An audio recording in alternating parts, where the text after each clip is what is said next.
안녕하세요. 오늘도 사연 살롱을 찾아주셔서 감사합니다. 저는 목동에 사는 40대 초반의 여성이에요.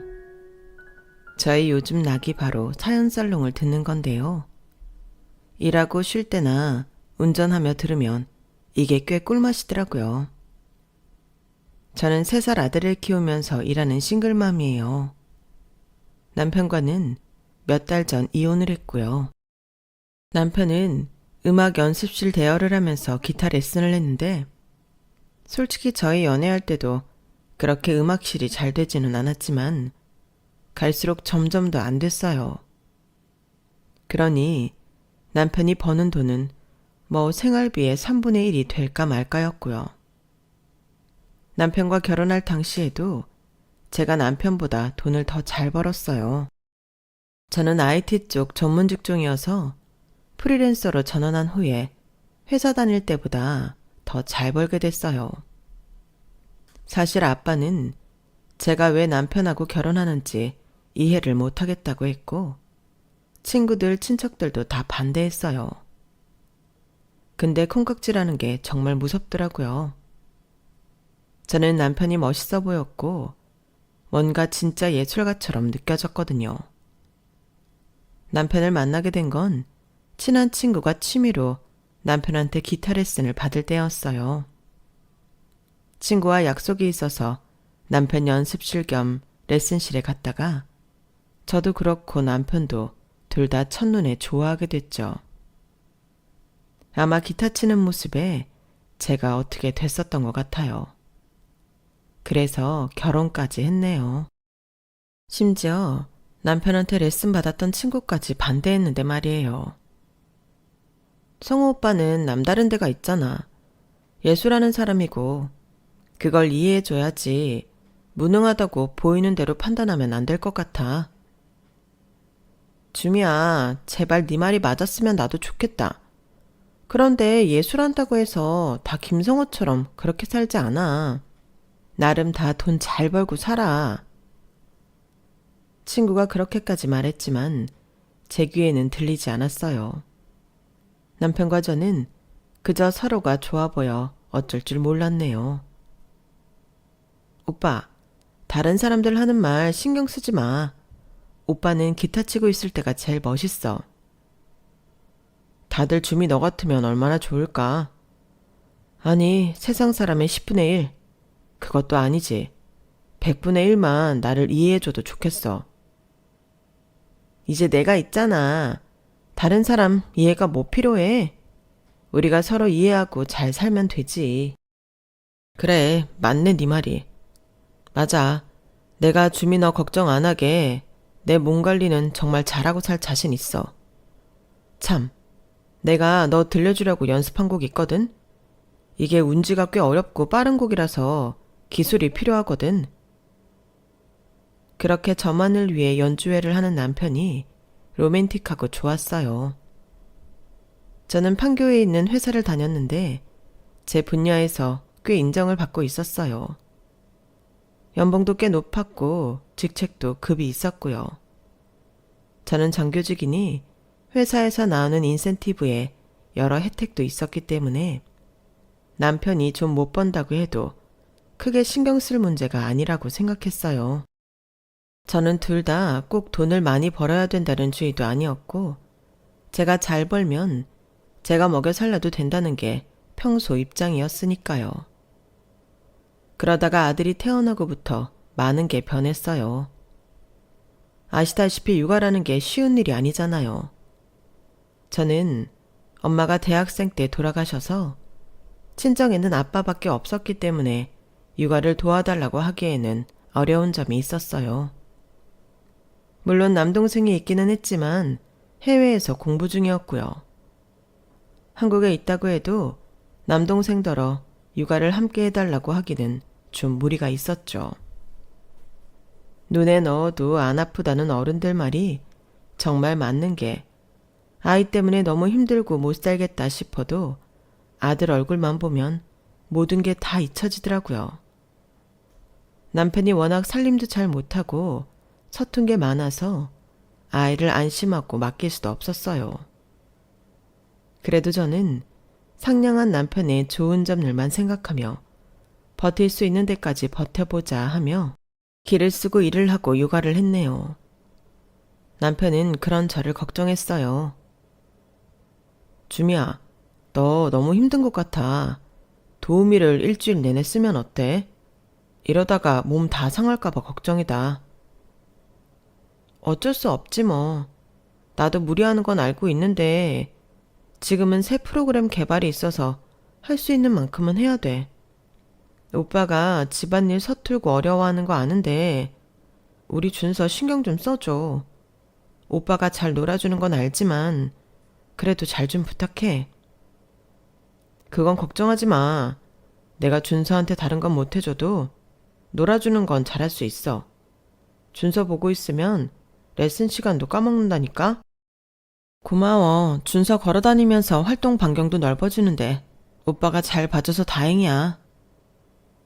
생각해보면 아빠가 자기 자식 돌보는 게 당연한 건데 저는 왜 그렇게 고마워한 건지 모르겠어요.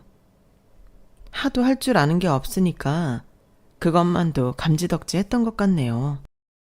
남편은 아이랑 있으면 기타 레슨 시간도 있는다고 말을 했지만 사실 그 무렵 남편한테 레슨 받는 사람은 정말 한 손에 꼽을 정도로 적었어요.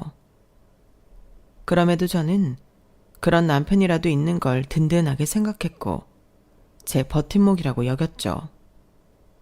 하지만 시간이 갈수록 연습실을 대여해서 쓰는 사람들도 적어졌고 남편의 수입은 거의 없는 지경까지 이르렀어요. 코로나 때문이라고는 해도 정말 개미 눈물만큼도 나아질 기미가 보이지 않는데 남편은 태평하더라고요. 오히려 제가 연습실 월세에 유지 관리비 걱정을 하고 있었고요. 자기 연습실만이라도 챙기게 대리운전 같은 거라도 했으면 싶었지만 남편은 그러면 피곤해서 연습할 시간도 줄어서 힘들다고 울상이더군요. 게다가 대리운전은 밤에 많은데 잘못해서 사고라도 나거나 핸들 잘못 잡아서 손 다치면 안 된다는 거였어요. 저는 그만큼 남편이 기타 치는 걸 사랑하는데 굳이 험한 일을 시키는 게 맞나 싶더군요. 그래서 결국은 제가 연습실에 들어가는 모든 돈을 다 대주게 되었어요. 이게 한두 번이지 아무리 부부 사이라도 남편은 어디 가서 학생 하나라도 더 모집할 생각도 안 하고 어차피 올 사람만 온다며 아무것도 안 하고 태평하게 있으니 슬슬 화가 나더라고요. 그럼에도 저는 저만 믿고 있는 남편한테 싫은 소리 하면 가슴 아플까봐 꾹 참았어요.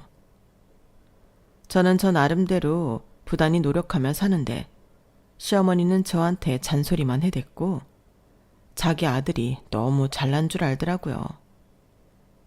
주변에 무슨 대단한 기타리스트인 양 떠벌리는데 솔직히 안 입고 왔죠. 그리고 집안일에도 간섭이 너무 심했고요. 얘, 우리 성호 요새 왜 저리 말랐냐? 성호 우리 집에 하나밖에 없는 아들이다. 집안의 기둥이라고. 그런데 저렇게 애가 기운 없어서야 되겠니? 네가 안 해봐서 모르는 거지. 음악한다는 게 보통 힘든 거 아니다. 거기 대고 손이 시누이가 말을 얻는데 말리는 시누이가 더 얄밉다고 저는 그 말이 더 듣기 싫었어요. 아우 엄마 또 성호 듣기 싫어 죽겠네. 아니 세상에 성호만 신경 쓰고 사나? 우리 제이 아빠한테 그 밥만 신경 써봐. 장모님 껌뻑 죽으면 엄청 잘할 거야. 지금도 그이가 엄마한테 얼마나 잘하는데 그렇게 성호 그래? 야, 너랑 박서방 헤어지면 남이야. 암만 잘해도 지 피부치랑 같은 줄 아니? 그리고 성호가 잘 돼야 너도 더 남편한테 큰 소리 치고 살지. 내 말이 틀려? 아니, 성호가 잘 되면 성호 인생 좋은 거지. 내가 왜 그이한테 큰 소리를 쳐? 하여간 엄마 그 고리타분한 사고방식 좀 버릴 수 없어? 시끄럽다. 너 성호한테 뭐 하나라도 해줄 거 아님? 네 집에 가. 올케가 잘하면 이런 말이 안 나오잖아. 왜 나까지 기분 상하게 만들고 그래? 좀 잘해. 성호 잘 걷어 먹이라고. 밖에 나가서 일한다고 집안일 신경 하나도 안 쓰나 보네? 이러니 제 입장에서 신호가 좋을 리 없잖아요. 안 그래도 시자 들어가면 싫은 게 며느리잖아요. 시어머니는 거기에 또 보태느라 연습실까지 나오셔서 빗자루를 들고 설쳤어요. 그것도 제가 쉬는 날만 골라서요. 그러니 제가 어떻게 가만히 있겠어요. 나가서 청소하시는 분이 치운 곳을 또 치워야 했어요. 치우는 신용이라도 해야 잔소리를 안 들으니까요. 그 잔소리도 정말 말이 안 됐어요. 무슨 손이 닿지도 않는 천장 구석 같은데 걸레질을 하라고 하질 않나. 갑자기 여름에 쓰지도 않는 전기 히터를 끌고 나와서 그걸 청소하라고 하질 않나. 정도가 심해도 너무 심했어요. 나중에는 저도 참다가 터져서 못하는 건 못한다고 했어요. 어머니, 지금 여름이고 전기 히터 쓸 일도 없잖아요. 요새는 이런 거 분해해서 청소 안 해도 돼요. 괜히 건드려서 고장나면 AS 직원 부르는 비용만 나가니까 제가 알아서 할게요. 안 보이는 데를 더 청결하게 해둬야 되는 거 모르니? 네가 이러니까 성호 일이 잘 안 풀리는 거야. 내 조가 별건 줄 알아? 남편이 있는 곳은 누가 말 안 해도 네가 알아서 깨끗하게 관리하고 남편 먹는 거 신경 쓰고 사람들도 많이 올 수 있게 네 돈이라도 들여서 더 꾸미고 해야 되는 거 아니겠어? 안 그래도 지금 여기 유지비 제가 다 내고 있는데 그런 말씀하시면 저도 섭섭해요. 제가 애쓰는 것도 생각해 주셔야죠. 이렇게 말도 안 되는 일 시키시는 거 저 좀 속상하거든요. 어머니, 왜 항상 제가 쉬는 날만 이 사람 연습실에 나오셔서 이러시는데요? 내가 별뜻 있겠냐? 우리 성호 잘 되라고 하는 거지. 네가 잘해봐. 그래서 우리 성호가 잘 나가고 있어봐. 그럼 내가 이러겠어? 너도 참 너다. 어떻게 내가 하는 걸 이상하게 꼬아서 생각하니? 내가 널 부려먹기라도 한다는 거냐?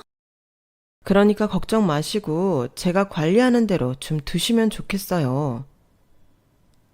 저와 시어머니가 신경전을 벌이자 남편은 눈치를 보다가 얼른 끼어들었어요. 이러지 말고 엄마, 오늘은 우리랑 맛있는 거 먹고 들어가요. 어제 새로 등록한 학생이 있거든. 아주 기분 좋게 현금으로 내고 가더라고. 내가 쏠게. 쏘긴 뭘 쏴? 아꼈다가 너 급할 때 써. 순서애미 네가 사라. 앞장서.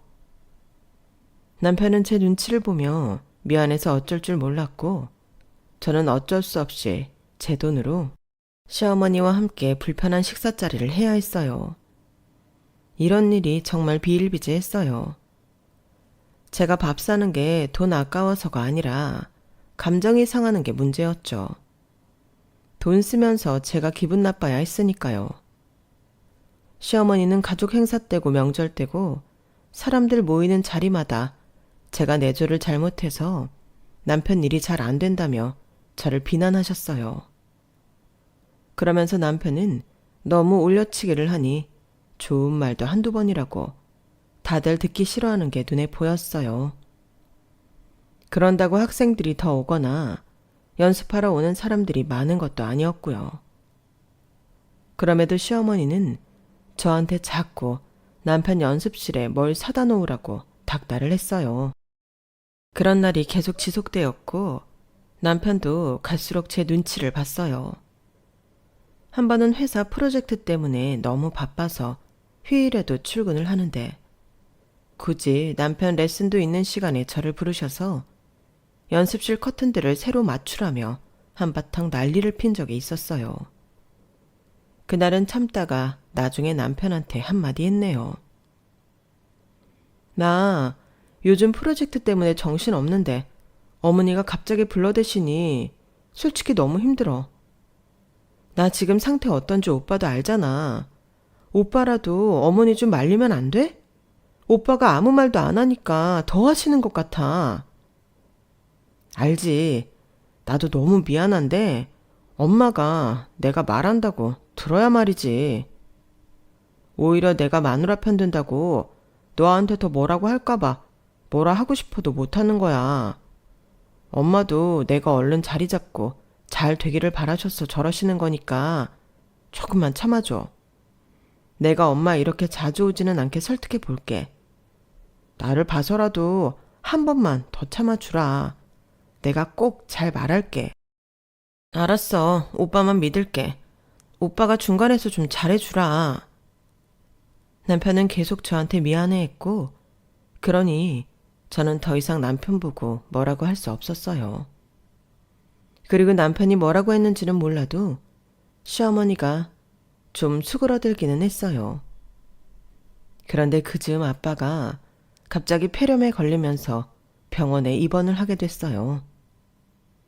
아니, 갑자기 웬 폐렴이요? 폐렴 걸릴 일이 없는데? 진단이 잘못된 거 아니에요? 제 말에 의사는 노인들은 폐렴에 잘 걸린다며 설명을 했어요. 흡인성 폐렴이라고 음식을 잘못 삼켜서 넘어가도 걸릴 수도 있어요. 아버님의 경우 그렇기는 한데 그동안 몸이 많이 쇠약해져 있었네요. 지금 잘 치료를 받으셔야 하니까 입원한 동안 검사도 잘 받으실 수 있게 따님께서도 한 번 더 말씀해 주세요.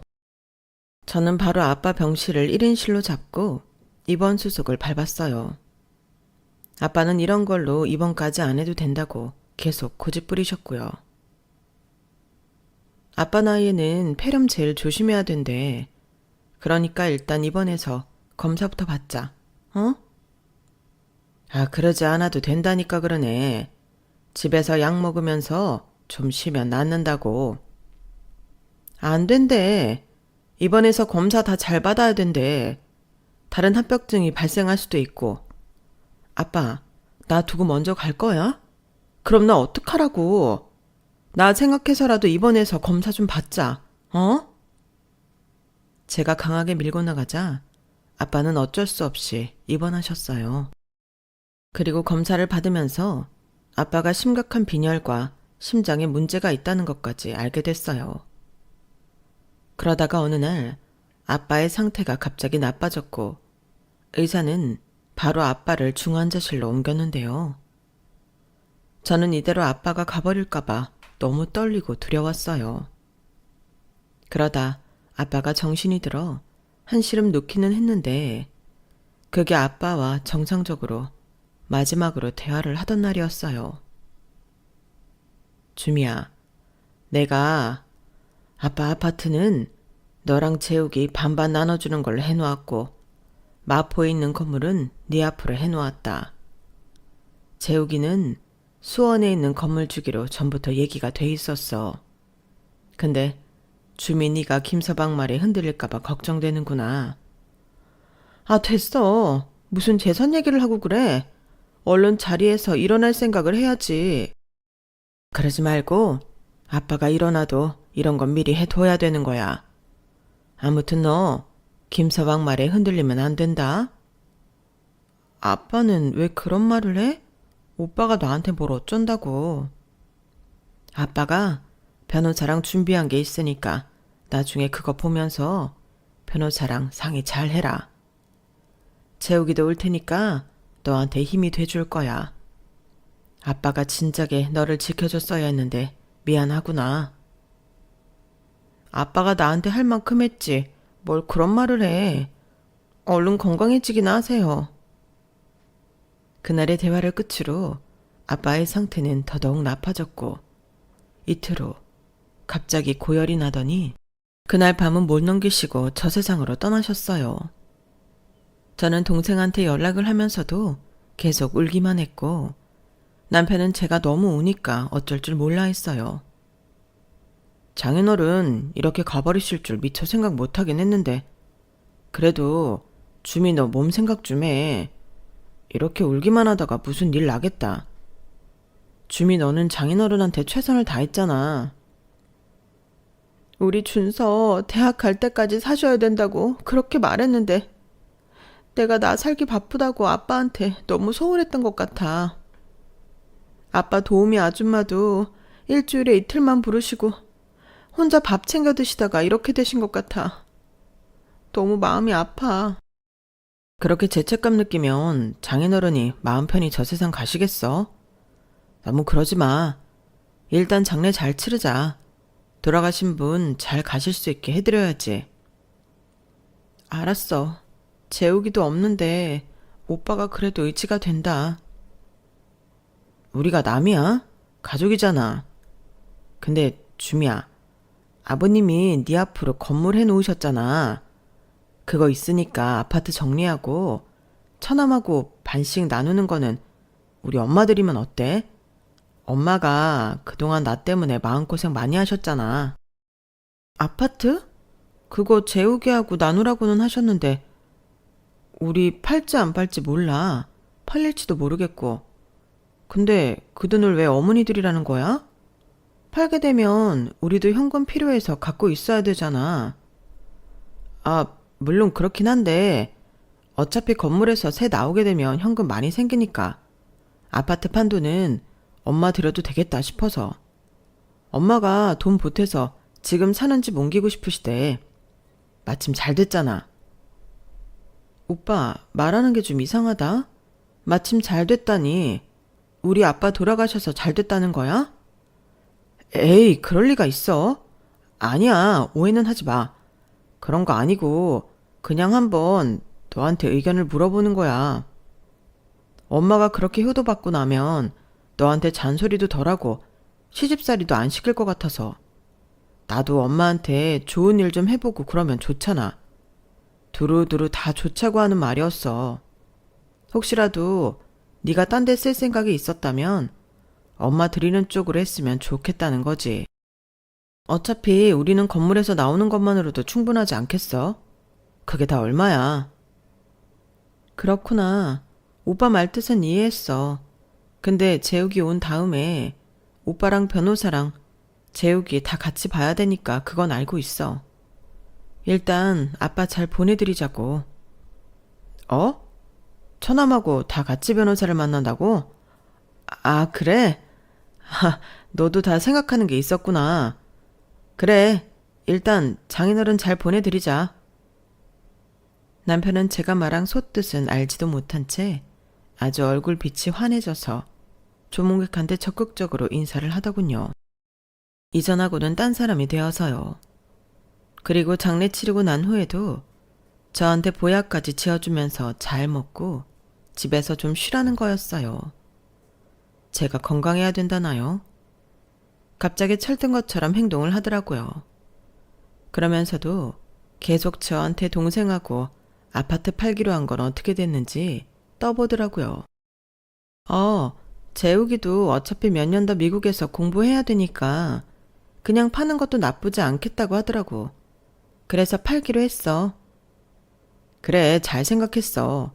갖고 있어봤자 골치만 아프지 뭐. 안 그래? 미준어는 좀 잘 챙겨 먹고 건강할 생각만 해. 오빠가 그렇게 말해주니 진짜 고맙네. 나 그래서 이참에 회사 관두려고 해. 그동안 너무 소진한 것 같아. 쉬면서 준소도 더 잘 돌보고 집안일도 좀 하고. 회사를 그만둔다고? 아, 그래? 왜? 뭐 불만이야? 왜 이렇게 반응이 떨떠름해? 아니야. 떨떠름할 게 뭐 있어. 그래. 누리한테는 건물이 있잖아. 주미, 너는 원하는 만큼 푹 쉬어도 돼. 엄청 봐주는 것 같다. 오빠는 맨날 쉬었으면서. 어째 너 말에 좀 가시가 있는 것 같다? 그렇게 들었어? 나는 별 뜻 없이 한 말인데. 오빠가 괜히 자격지심 있는 거 아니야? 아, 아니야. 나 그렇게 안 들었어. 알았어. 푹 쉬어주미야. 저는 아빠 돌아가시기 전부터 남편한테 꿍꿍이가 있다는 걸 눈치채고 있었어요. 하지만 너무 티를 내면서 남편을 몰아붙이면 어떤 거짓말을 하고 얼버무릴지 몰라 일부러 능척을 떨며 남편이 어떻게 나오는지 지켜봤어요. 그렇게 시간이 흐르고 남편이 고대하고 고대하던 동생과 변호사를 만나는 날이 되었어요. 기대에 가득 찬 표정이었던 남편이 변호사가 하는 말에 완전 표정이 썩는데 진짜 볼만하더라고요. 김성호 씨, 저는 고 이정섭님이 선임한 박성호 변호사입니다. 이정섭님의 유산 문제와 함께 이번에 김성호 씨와 이정섭님 따님인 이주미 씨의 이혼 소송을 맡게 되었습니다. 네? 아니, 앞에 말은 알겠는데 뒤에 이혼이라뇨. 그게 무슨 말이죠? 그러자 동생이 나서서 자료들을 한 뭉치 내놓았어요. 거기는 남편이 웬 남자들하고 재개발 지역을 다니는 사진들이었어요. 그리고 계좌 거래 내역도 있었고요. 매영, 아니 김성호 당신이 몰래 신혼집 담보 잡혀서 그 돈으로 재개발 지역 투기했다가 망했잖아. 그래놓고 사채 얻어다 쓰고 그 돈 감당 안 되니까 누나 도장하고 신분증 몰래 빼돌려서 또 빚지고, 그거 우리 누나한테 다 덤탱이 씌우려고 한 거 아빠가 몰래 조사해서 자료 다 모아놨거든. 나도 그 얘기 듣고 얼마나 열불나는 줄 알아? 그러니 아빠는 어떠셨을까? 아빠가 그렇게 갑자기 아파서 돌아가신 거 당신 때문에 스트레스 받아서 그랬을 거야, 이 나쁜 자식아. 아니, 그게 아니에요. 아니야, 천아. 뭔가 잘못한 거야. 오해야, 오해. 김성호 씨, 사채 빌려준 곳 사장한테도 다 확인했고 이 사진 쪽 사람들한테 당신이 투기했다는 거 다 확인받았어요. 그러니까 이제 여기에 서명하시죠. 그러면 바로 이혼 성립되고요. 나중에 소송 관련을 다시 알려드리겠습니다. 아, 안 돼. 안 돼. 이렇게는 못 헤어져. 나 이럴 수는 없어. 이러면 내 인생 끝이라고. 내가 그 아파트 돈이랑 건물 그것 때문에 얼마나 배알이 꼴리는 거 참고 살았는데 이럴 수는 없어. 그 말을 듣고 저도 끼어들었어요. 맞아, 오빠 그랬더라. 아빠가 조사 의뢰한 흥신소가 일을 되게 잘해서 말이야. 오빠가 어머니랑 말하는 것도 다 녹음했더라고. 저는 그러면서 녹음을 들려줬어요. 그래서 사돈만 죽으면 그 돈 다 우리 거 된다는 거지? 이제 그때가 온 거지? 맞아, 엄마. 그러니까 주민 좀 그만 갈고. 저러다가 나랑 별거 한다는 말 나올까봐 겁나 죽겠어. 아우, 돈도 버는 애가 너무 짜게 놀고 나한테 명품 뭐 하나 제대로 사줘본 적 없잖니? 너무 얄미워서 그랬지 뭐. 그래도 조금만 참자고. 장인어른 병원에서 오늘 내일 한다니까 내가 먼저 건물부터 부동산에 내놔 볼게. 그걸 들은 남편은 얼굴이 창백해지더니 결국 그 자리에서 무릎을 꿇고 싹싹 빌었어요. 미안해 주미야. 내가 잠깐 어떻게 됐었나 봐. 하도 돈도 못 벌고 그게 짜증나고 답답해서 그것 때문에 일을 저지른 것 같아. 잘못했어. 이렇게 빌게. 어? 한 번만 용서해 주라. 하지만 남편의 검은 속내를 알게 된 저는 이미 오만정이 다 떨어졌고 남편의 얼굴을 쳐다보는 것도 싫었어요. 용서 같은 소리 하네. 웃기지 말고 당장 좀 꺼질래? 네 낯짝 쳐다도 보기 싫으니까. 그러지 마 주미야. 너답지 않게. 너야말로 이제 와서 이러지 말고 네 잘난 엄마랑 평생 어디 가서 또 다른 여자 등쳐먹을 생각하면서 살아봐. 물론 끝은 안 좋을 거다. 저희가 자리를 뜨려는데 남편은 제 옷자락을 잡았고 그걸 본 남동생이 열받아 한 대 치려는 순간 옆에서 변호사가 말렸어요. 참으세요. 참는 게 이기는 겁니다. 이런 사람들 이런 것도 문제 삼아서 돈 뜯어내려고 할 겁니다. 소송에서도 자기네 유리하게 써먹을 거고요. 그러니까 더 큰 일을 위해 참으세요. 그 말을 듣자 남편은 얼굴이 완전히 일그러져서 그 자리에서 머리를 쥐어뜯으며 비명을 질러댔어요. 내 건물, 내 돈, 억울해. 언제부터 그게 자기 건물이고 자기 돈이었다고 저렇게 말을 하나요? 저는 그런 남편을 보며 어이가 없었고 한편으로는 저런 본 모습을 전혀 몰랐던 제 자신의 바보 같음을 탓했어요. 그 후로 남편은 시어머니와 함께 찾아와 자기들이 잘못했다며 손이 발이 되도록 빌었지만 저는 받아주지 않았어요. 억지로 집에 들여오려고 했을 땐 동생이 경찰을 불러 쫓아내기까지 했고요. 저는 일단 집에서 저와 아들 짐을 다 빼서 아빠가 살던 아파트로 옮겼어요. 그리고 나서 다른 트럭을 불러 남편 짐을 모조리 빼서 쓰레기장에 내다 버렸죠. 집도 원래 거의 제 돈으로 산 거나 다름없었던 걸 공동 명의로 해줬더니 저 몰래 대출받고 거의 깡통을 만들어놨잖아요. 남편이 제가 자기 짐을 버렸다며 따지길래 한마디 했네요. 네가 나한테 그런 걸로 뭐라고 할 자격이나 있어? 능력이 없으면 사람 됨됨이라도 됐어야지. 정말 한심하기 짝이 없는 인간이라는 걸 그동안 몰랐다는 게 가슴 터지도록 원통하다. 다시는 보지 말자. 내 눈앞에 나타나면 그날 진짜 너는 끝인 줄 알아. 미안해 줌이야.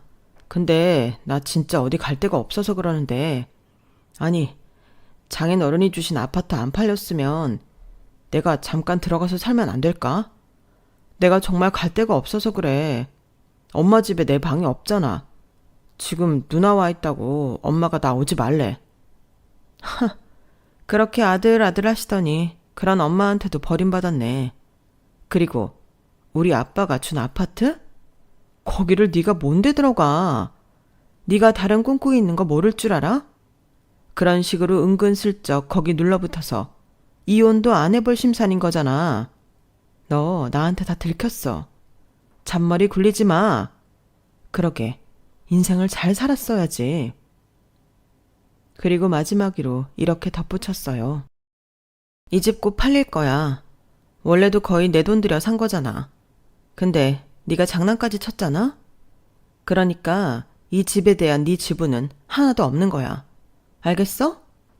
주미야, 내가 진짜 잘못했어. 내가 바보였어. 나 한 번만 살려주라. 어? 남편은 자기가 정신 차렸다며 싹싹 빌었지만 저는 끄덕도 하지 않았어요. 시어머니도 저한테 몇 차례나 전화를 해서 제발 다시 생각해달라고 울며 불며 난리를 쳤지만 시어머니라는 인간도 소름이 끼쳤죠. 이보세요 할머니. 그렇게 아들 하더니 이제 아들도 내치셨던데요. 그러면서 저희 집 돈은 갖고 싶은가 봐요. 대개 아들하고는 이제 우리 집 아무 상관없으니까 꿈 깨세요. 당신이 나한테 어떻게 했는데 나한테 한 번이나 고마워했어? 우리 준서 한 번이나 돌봐줬어? 아무것도 한 것 없으면서 어떻게 끝까지 나한테 뜯어내려고만 하지? 철면피 같으니라고. 예, 그래도 내가 준서 할민데 너 그렇게까지 할 건 뭐냐? 사람이 살면서 이런 일도 있고 저런 일도 있지. 너도 살다 보면 알게 될 거다. 그러니 그만 화 풀어라. 어? 그렇게 화 오래 갖고 있는 거 너한테 안 좋은 거야. 이제 그만하고 성호랑 다시 화해해. 아니면 나라도 너희 그 아파트에라도 들어가게 해다오. 저는 시어머니를 정말 용서할 수 없었어요. 여러분이라면 용서가 됐을까요? 저는 지금도 시어머니 생각하면 울분이 차올라요. 남편도 물론이고요. 그렇게 저희는 이혼하고 완전히 갈라서기로 했고요.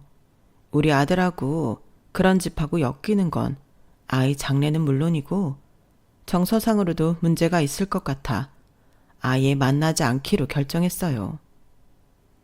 그렇게 저와 남편의 이혼 소송은 제가 승소를 했고 양육권도 제가 갖게 되었죠. 그 뒤로 저는 아들과 함께 아빠가 남겨주신 아파트에서 살기로 했어요. 남동생도 그러라고 했고요. 그리고 아빠가 저희 둘에게 공동으로 남겨주신 아파트는 전세를 줬네요. 저처럼 이혼하고 혼자 아이 둘을 키우는 엄마인데 그분 사연도 참 만만치 않아서 동병상련의 마음이 생겼다고 할까요? 제가 시세보다 조금 더 싸게 해서 기본 계약 연수도 더 길게 해서 계약했어요. 동생도 찬성했고요.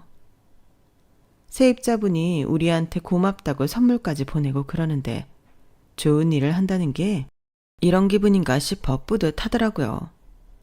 선물 때문이 아니라 저희가 정말 힘든 사람 편의를 봐줬다는 게 기분 좋았어요. 저와 아들은 동생의 권유로 미국에서 한동안 살아보려고 해요. 거기서 아들 학교도 다니며 영어는 저절로 잘하지 않겠어요? 동생이 거기서 공부하며 결혼해서 살고 있어서 그런지 마음이 좀 놓이는 것도 있고요. 요즘은 어디를 가나 한국인이 많잖아요. 동생이 있는 미국 동부는 말할 것도 없이 한국인도 많고 한 번쯤 살아볼 만한 곳인 것 같아 그렇게 하기로 했어요. 저는 이혼 소송을 하면서부터 한동안 프리랜서로 일을 했는데 미국에 가서 제가 일하는 쪽으로 공부를 더 할까 싶은 마음도 있네요. 어떻게 될지는 저도 모르지만요. 이것도 아빠가 저희한테 유산을 넉넉히 남겨주셔서 가능한 일이라 매일 아빠한테 감사하는 마음으로 살고 있어요. 돌아가시는 그때까지 저를 위해서 너무 많은 걸 해주셨잖아요. 아빠가 아니었으면 저는 그 속 시커먼 모자한테 휘둘려서 재산 다 빼앗겼을지도 몰라요. 자기가 돈 함부로 다 털어먹고 저희 아빠 재산을 노렸다니 정말 끔찍한 인간 아닌가요? 그저 예술가로 살다 보니 세상 물정 모른다 싶었는데 말도 안 되는 인간이었어요. 저는 그래서 지금 아들하고 전 남편과 시어머니 절대 못 만나게 하고 있어요. 그 인간들하고 연락이 완전히 끊기 위해 미국에 가는 것도 있어요. 그렇게 몇 년 살다 보면 그 인간들하고는 영영 굿바이 할 수 있을 것 같네요. 저도 공부든 뭐든 하고 싶어서 벌써부터 이것저것 알아보고 있고요. 물론 전처럼 저를 혹사하면서까지 일을 하지는 않을 거고요. 그렇게 사는 게 크게 의미가 없다는 걸 이번에 아주 절실히 깨달았거든요. 자칫 남 좋은 일만 시키겠더라고요. 저는 인생 한번 즐겨보지 못하고요. 그래서 삶을 즐겁게 살면서 말 그대로 워라밸을 맞추며 살아보려고 해요. 미국에서는 그게 가능할 수도 있을 것 같고요. 뭐, 잘은 모르겠지만 해보면 알게 되겠죠. 그래서 저는 아들과 함께 몇 달 후 미국에 갈 예정이에요. 지금 차근차근 준비하고 있고요. 이제는 제 아들 하나 잘 키우고 제 몸 건강히 즐겁게 사는 거 그것만 생각하며 살려고 해요. 그럼 지금까지 저의 긴 이야기 들어주셔서 감사해요. 들어주신 모든 분들도 건강하시고 매일매일 행복하세요. 여러분, 사연 댓글에 응원과 현명한 조언 부탁드려요. 좋아요와 구독은 저에게 큰 힘이 됩니다. 오늘도 좋은 일 가득하세요.